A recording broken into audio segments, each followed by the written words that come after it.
What's up, everyone? Welcome to Program Your Remote.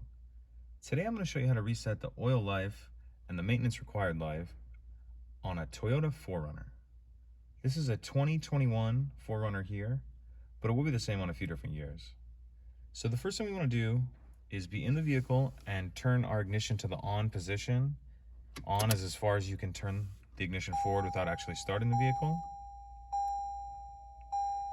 Then once it's on, we're going to press the odometer stem right here, and we're going to press that until we have trip A highlighted right there.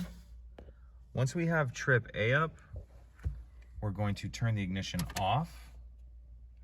Now we're going to press that odometer stem and hold it down, and we're going to continue to hold it down and turn the ignition back to the on position.